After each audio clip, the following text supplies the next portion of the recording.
So we're out and about today. Little wiring job.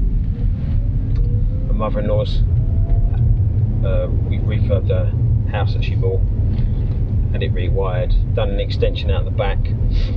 We're doing a porch at the moment, and that needs the lighting cables putting in. It's just a little way of saving money. I've had a word with the electrician, he's quite happy for me to do it, so we've discussed what needs to go where. I'll pull the cables in, saves him doing it. Time is money, you know, every little bit helps. So yeah, that's what we're going to do. First thing is, we're getting 4 cables down to that light switch. So I'll put one conduit in to make things easier. 46 plasterboarded. I'm going to put another one in rather than try and ram 4 cables into one of these, because one of them's a 3-core as well for two-way switching. So yeah, first job is I've got to take this back box off. This one of the knockouts is bigger than the other, so when I put the glands on for this, it's just going to rattle around. So I'll try and time lapse that, because unscrewing it and cutting a pipe is not really very interesting.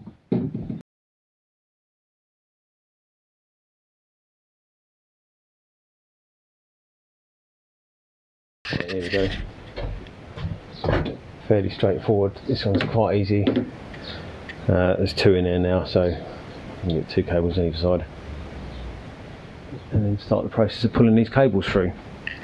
Done a lot of the groundwork already.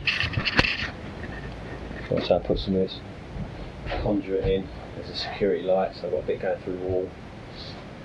Light switch, light fitting. Freshener now, finding the cables and getting it done. Good. I've just been up in the loft. Luckily the electrician that we've got, really good guy, done quite a few bits for us now. He left the 3-core just coiled up there nicely, so I didn't show you that bit. No one needs to see me corner hand in what wall. I'll drag the cable across to there. Now it should be as simple as poking down one of these tubes, and that's a 3-core on earth, which is for the two-way switching for the light in here, so that my mother-in-law can switch it in from the light switch there if she's coming in that door, or if she's coming out from the switch in the hallway. So let's see how this pans out. The trusses are a bit close together up here, so it's a bit of a squeeze, but we'll persevere.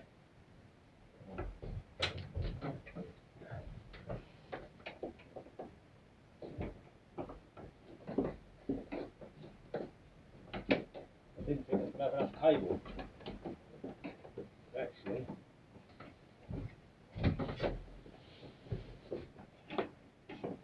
we've got loads.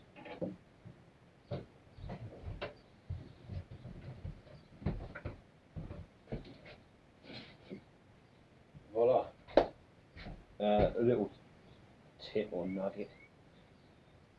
When you're putting flat cables through a conduit, try and keep them flat. Don't let them twist. Because when they twist, they take up more room, so you can't get as many down there. So that's one down, 3 to go. I'm going to leave plenty of slack up there, just in case. Never cut them too short. That's a simple mistake to make as well. And you think, oh, that's a nice neat job, and then you have to move it and this stuff. So we need a new bit of cable now.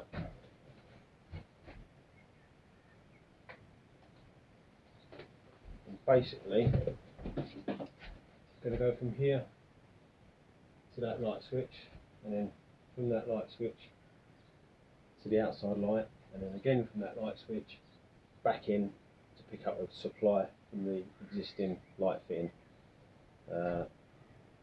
I'll time lapse this, because this could get really dull. Like I say, it's fairly easy, but it saves a lot of money. There's a lot of donkey work involved in this, but it's fairly straightforward once you've done a couple. It's an easy job to do, and you can save you a few quid. So I feel amazing being on this highlight every single day, and man, it's like a highlight. This is what I bathe and excited, because I know I'm going in places. Everything I want is coming to me. Getting DMs asking how much for a feature. Tell them if it's right on my way. I'll be in the booth every night. attitude and my new arrival in my mental state. Remember having mental breakdowns, nice breakthroughs. Every day I make choose. Right, that's a couple of them in. This stage, got a couple of cables in, and they're the same type of cable now. Label the ends. This is where a lot of people can go wrong, especially if you're dealing with multiple cables. Doesn't matter how you do it. 1, 2, 3, 4, A, B, C, A1, A2. Light, outside light, you can do what you like. I just normally use one, straight lines, 1, 1, 2, 1, 2, 3, and just when all this is buried in the wall, you don't have to guess where the cables go, because number 1 is there and the end of number 1, you know roughly where it is, and you find it number 1, number 2, so on and so forth. So next stage is to mark the ends. What you can do is, one of these cables has developed a bit of a twist, so it's kind of jamming up. So I can use this the existing cable that's in there, line them up together, push them both through at the same time, and then you pull the existing one that's already in there out a bit, and you just use it as a guide for the new one. So look, I'm doing this one-handed now, and then I pull the existing one back out, and again try and keep them laying flat, and I use it as a guide. There we go. And then once it's through, I'll put some slack in that cable and I'll pull it through. That's all the cables in the switch end now. Just thought I'd show you. That's what I mean by if you can lay them flat. Yeah, I mean there's a 3-core there and that's a 2-core. But if you can keep them in flat, I actually pulled this one back out and put them both in together, because that's always the easiest way if you can. Put all the cables in one go. Keep them all flat. Because it's like a rectangle. It's easier to bend that way than it is this way, isn't it? So as soon as it starts getting twisted, it uses up more space, and it just becomes a mission. And you don't want to get involved in using cable lube or tallow, which is like an animal-based lubricant for cables. It's horrendous. So yeah, keep them flat, avoid all that sticky stuff. It's got a bit of neatening up to do, but there's 4 cables. That's the 3-core. It's already been labelled by the electrician. The 3 I've put in. Number 1 goes to the outside light. Number 2 goes to the ceiling. And number 3 is the live feed in, which goes across to in there just above the hallway. The light in the hallway ceiling. And I've basically left a little bit of tails, just long enough so that when the electrician gets here he can pull it back if he needs to, or pull it through and trim some off if you don't like the length that's up there. But there's plenty to work with. I left long enough tails. Obviously you can trim this back. And what I do, rightly or wrongly, is always label it in a couple of places. Because if you think about it, if a sparky comes along and just uses this end and strips it right back, that number's gone then.